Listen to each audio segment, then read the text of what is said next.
Hi everybody, welcome to Bugbears and Brews. My name is Brian. Today we're going to do an encounter recap. This was encounter number 43 of our Out of the Abyss campaign.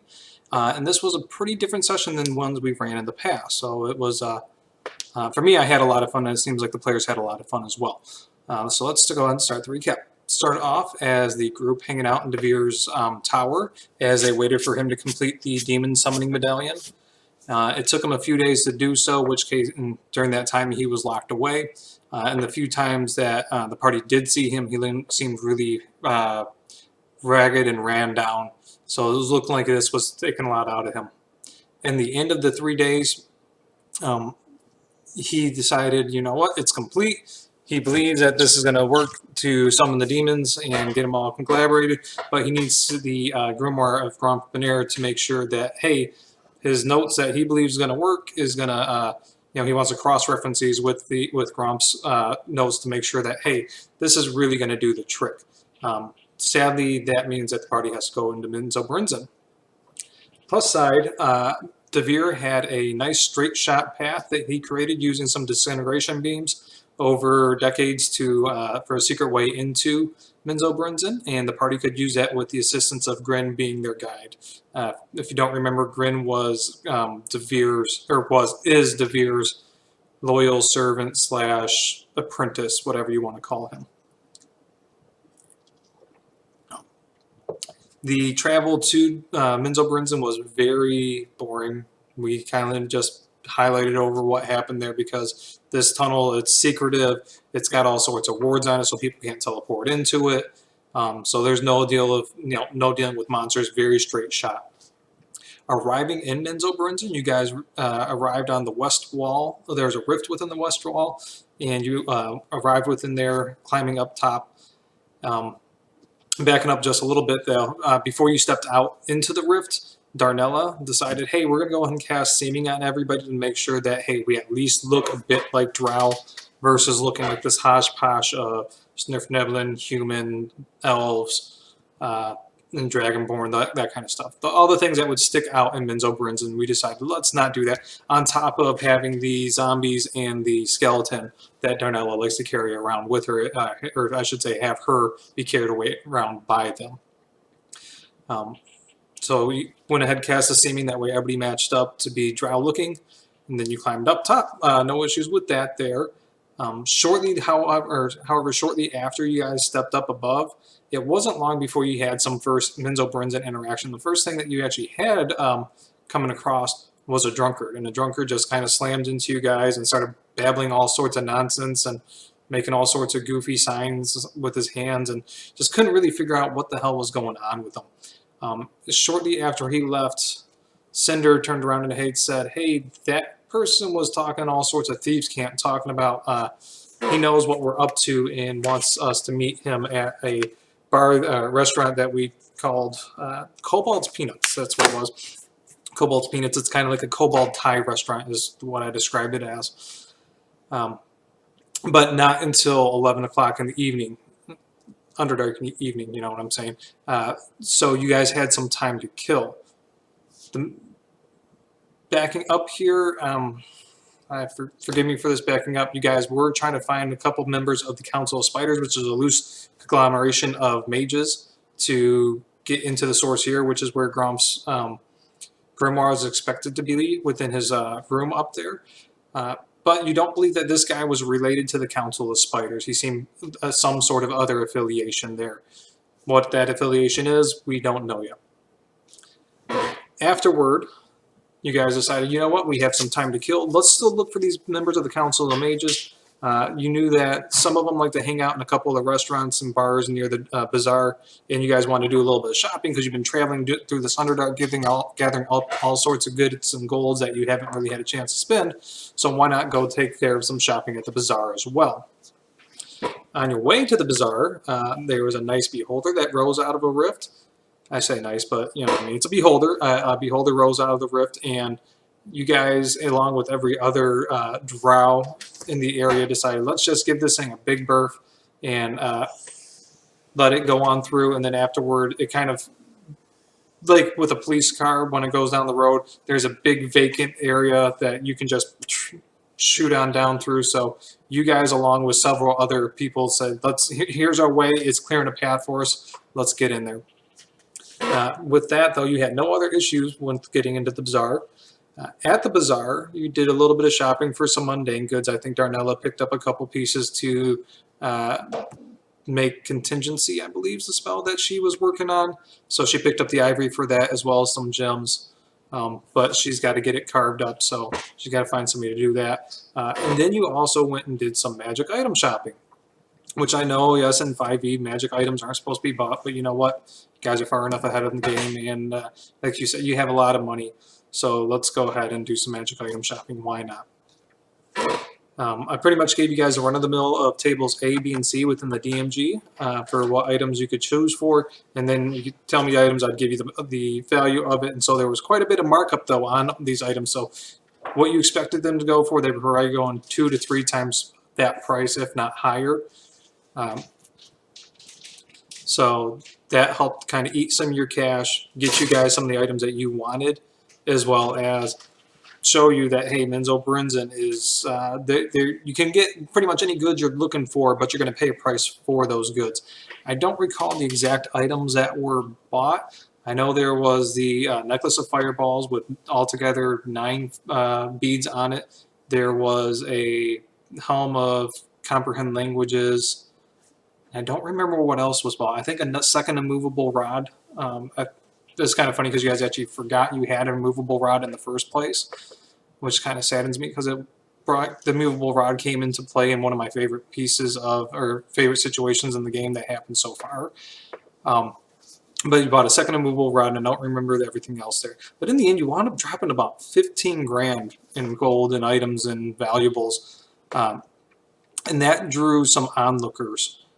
Eventually, Cinder picked up that, hey, you guys were being watched. Even though you did this over a period of hours, dropping 15 grand normally isn't something that is done on any day of the bazaar, at least by houseless rogues, which is what you guys looked like.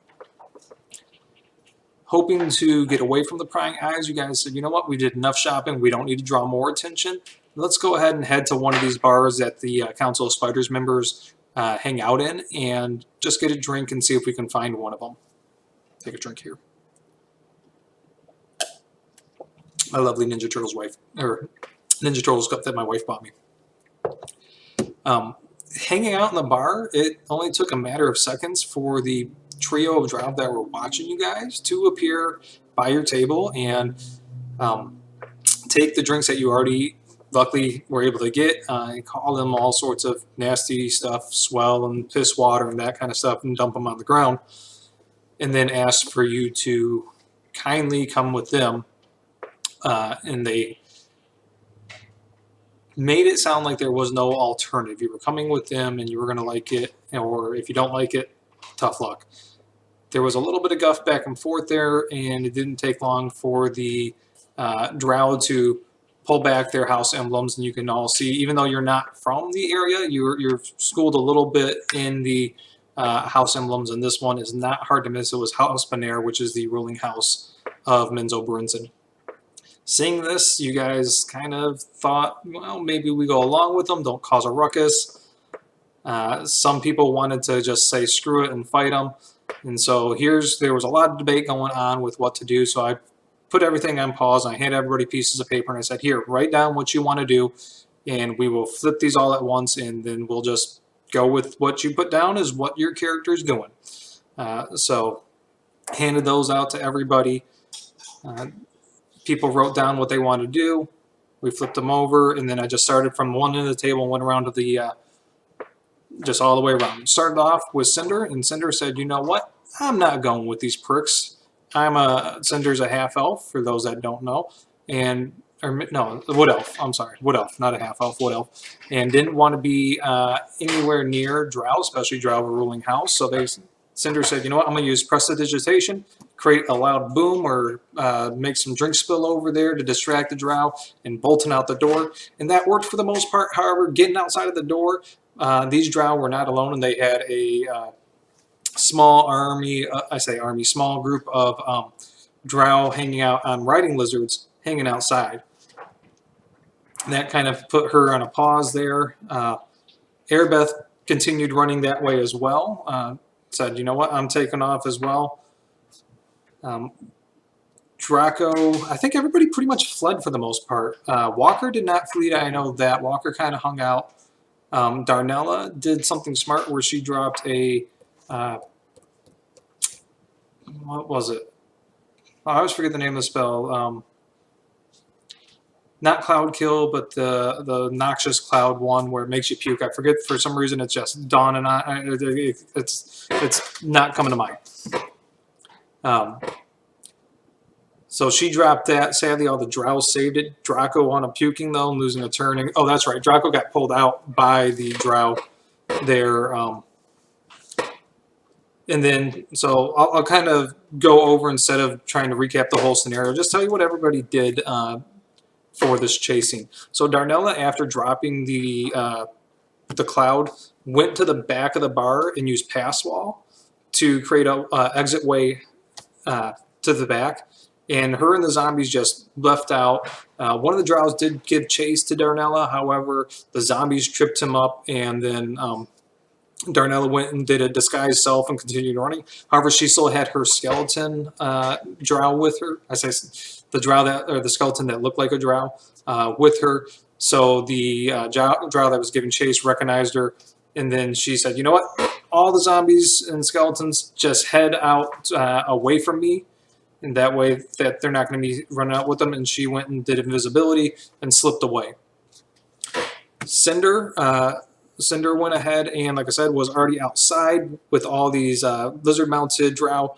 Attempted to run, got tied up in some bolas. Eventually broke free of the bolas, and then went ahead and drank a potion of gaseous form.